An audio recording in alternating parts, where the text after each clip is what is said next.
အားလုံးပဲမင်္ဂလာပါဒီဗီဒီယိုမှာတော့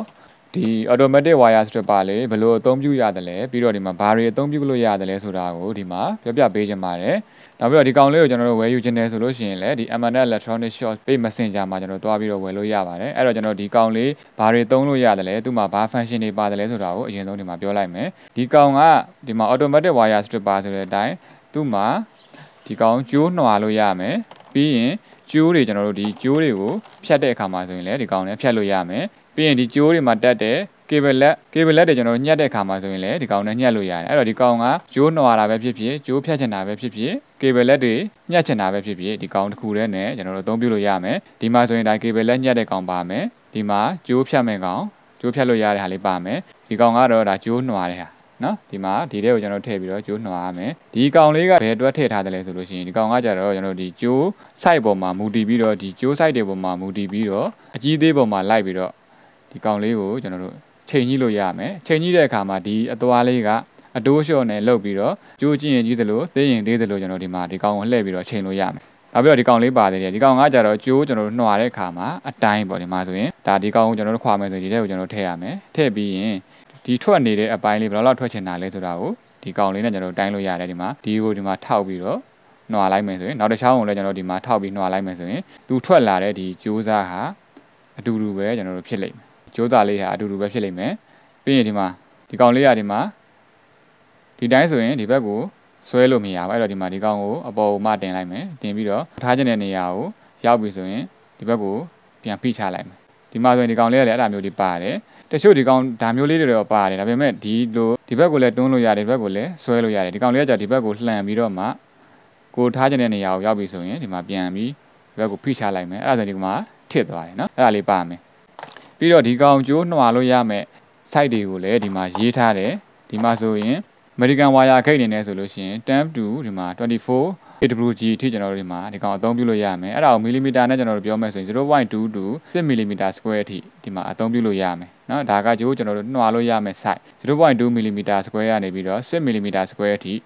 ိဒီကောင်ကိုအသုံးပြုပြီးတော့ကျွန်တော်တို့နှွာလို့ရမယ်ပြီးရင်ဒီ cable let တွေကျွန်တော်တို့ညှက်တဲ့အခါမှာဆိုရင်လည်းဒီမှာ insulated terminal ဆိုလို့ရှိရင်22 to 10ဒါ AWG အထိကျွန်တော်တို့ဒါ American wire gate အနေနဲ့ပြောမယ်ဆိုရင်22 to 10ဒီမှာ millimeter square နဲ့ပြောမယ်ဆိုရင် 0.5 to 6 mm square အထိသုံးလို့ရမယ်ပြီးရင်ဒီမှာ12 to 10 AWG ဒီမှာ millimeter နဲ့ပြောမယ်ဆိုလို့ရှိရင်4 to 6ဒီမှာ millimeter အထိသုံးလို့ရမယ်ပြီးလို့ရှိရင် non insulated terminal ဆိုလို့ရှိရင်16 to 40ဒါ AWG ပြီးရင်ဒီမှာ millimeter နဲ့ပြောရင်1.5 to 2.5အထိဒီမှာသုံးလို့ရမယ် non insulated terminal အတွက်ဆိုလို့ရှိရင်22 to 80 AWG ပြီးရင်0.5 to 1 mm square အထိဒီ cable လက်ကျွန်တော်ညှက်တဲ့အခါမှာဆိုရင်ဒါသုံးလို့ရမယ်အဲ့ဒီတော့ဒီကောင်ကိုကျွန်တော်တို့စမ်းပြီးတော့သုံးကြည့်မယ်ဆိုတော့ကျွန်တော်ဒီမှာဒီအသေးဓာတ်လေးကိုကျွန်တော်တို့အရင်စမ်းကြည့်လိုက်မယ်ကျွန်တော်ဒီကောင်ကိုဒီဘက်လှန်ထားလိုက်မယ်ဒီမှာမတိုင်းတော့ဘူးအဲ့တော့ဒီထဲကိုကျွန်တော်ဒီမှာထည့်လိုက်မယ်ထည့်ပြီးရင်ဖိချလိုက်မယ်ဆိုရင်ဒီမှာနှွာသွားတယ်เนาะကျွန်တော်ဒီကောင်ကိုဖြတ်ချင်တယ်ဆိုရင်လည်းဒီမှာထည့်လိုက်မယ်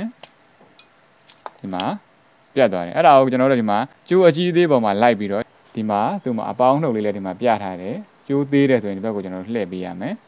ကျိုးတကယ်လို့ကျွန်တော်တို့သုံးမဲ့ကျိုးကကြီးတယ်ဆိုရင်ဒီဘက်ကိုလှည့်ပြီးတော့ကိုကချိန်ကြည့်လိုက်မယ်เนาะကိုကဒီတိုင်းထားလိုက်လို့ဒီမှာ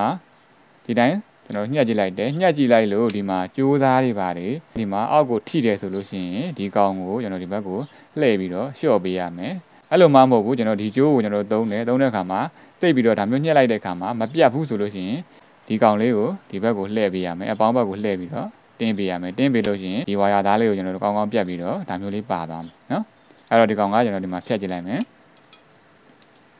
ဖြတ်တဲ့အခါမှာဆိုလည်းဒီမှာပြတ်တယ်နော်ပြီးရင်ကျွန်တော်ဒီမှာဒါမျိုးနှစ်ထပ်ပါတဲ့ကောင်တွေဆိုရင်လည်းဒီကောင်နဲ့ကျွန်တော်တို့ခွာလို့ရတယ်ဒီအပေါ်တစ်ထပ်ကိုကျွန်တော်ဒီမှာညှက်လိုက်မယ်ဆိုရင်ဒီအပေါ်ဓာတ်ကိုပဲကျွန်တော်ဒီမှာပြတ်သွားတယ်အောက်ကိုလာပြီးတော့ဒီမှာထိတာမျိုးပါမျိုးမရှိဘူးပြီးရင်ဒီအောက်ကိုကျွန်တော်ဒီမှာနှွာကြည့်လိုက်မယ်ဒီမှာနှွာကြည့်မယ်